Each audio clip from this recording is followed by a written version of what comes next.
this evening's political panel. Jim Kessler is with us, Executive Vice President for Policy at Third Way, our Democratic strategist, alongside Republican strategist Annalise Keller, partner at 7 Letter. It's great to have both of you with us. Jim, is it time for Democrats to go home?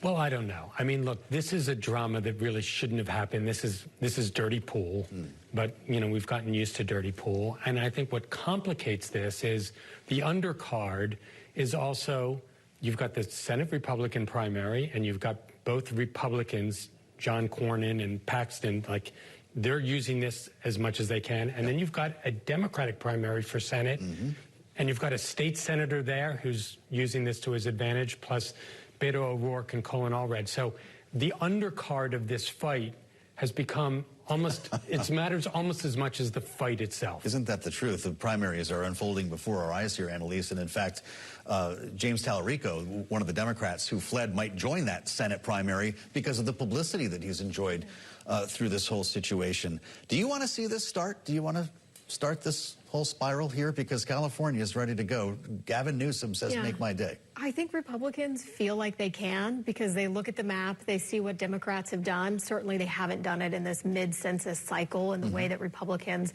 are looking to do right now in Texas, but they've seen what they've done in states like Massachusetts and states like California, which Republicans would of course argue is already heavily gerrymandered. They look at states like New York, New Jersey, Illinois in particular, which is where these Texas Democrats have fled to, and say there's really not a lot of areas for Democrats to move Republicans around to. So Republicans feel like they have the advantage here because not only, you know, and Governor Abbott has threatened not only 5, but if this continues, he's going to try to get to 10 seats in Texas. And they see states like Missouri and Indiana as other opportunities to continue to grow their seats. So do I think that it's good for the country?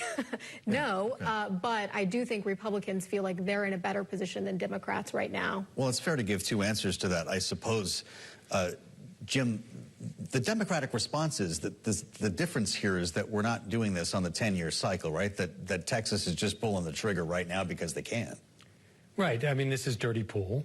And look, no party is clean on this when you go throughout the state on gerrymandering. California is actually cleaner than most states because they have a commission. I mean, they get rid of that commission, Gavin Newsom can do real damage to Republicans there.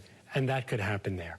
So, but once you open, you know, this Pandora's box, then Democrats are going to be doing it all the time. Like, this is just always a game of, like, can you top this? And on redistricting, like, it just makes everything worse for the country, for all races. Interesting. I want to ask you both about what's happening right outside of this building.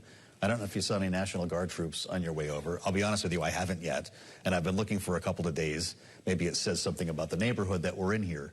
But the president is moving to federalize the local police. He has done so and deploy hundreds of National Guard troops in our city. Earlier today commented on whether he plans to extend this federalization of the D.C. police by the 30 days that is allotted. Take a listen.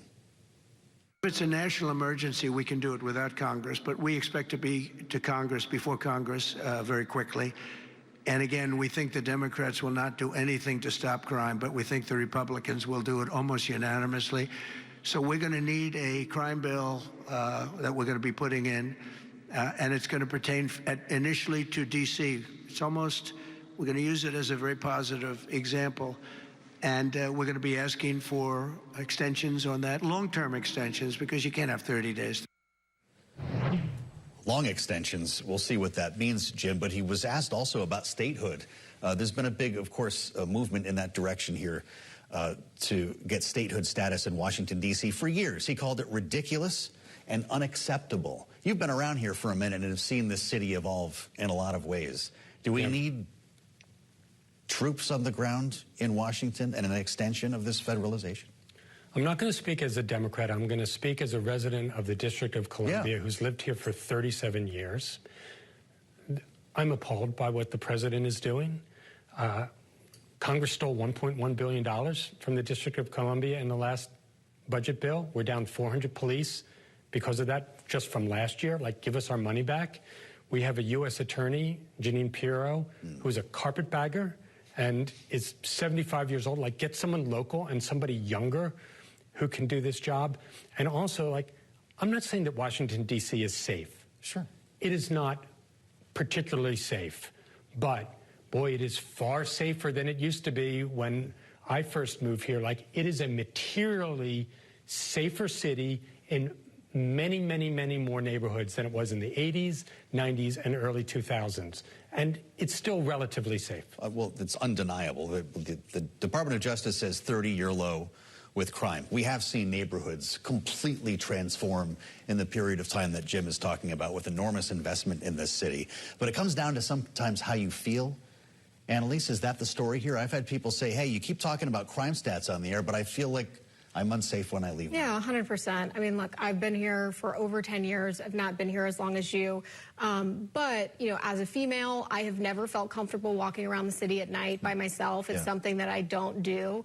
In 2023, which crimes has gone down since 2023, according to the stats. Now, there's also been people who are currently on administrative leave for allegedly not accounting for the accurate numbers of crime. So I think some people are questioning whether some of the drop in these statistics is accurate and countable. But to the point of statistics, I do think it matters how you feel. I have not felt safe. You know, we had an arsonist on the loose in our neighborhood that we were dealing with on Capitol Hill. And, you know, so I do think it matters how you feel. You know, yeah, I don't necessarily think that, you know, it has to do with a judge's age, whether or not they can do the job. You know, so my hope is that this will be helpful. Okay, well, we're going to find out together with Annalise Keller. Jim Kessler, thank you so much for the panel.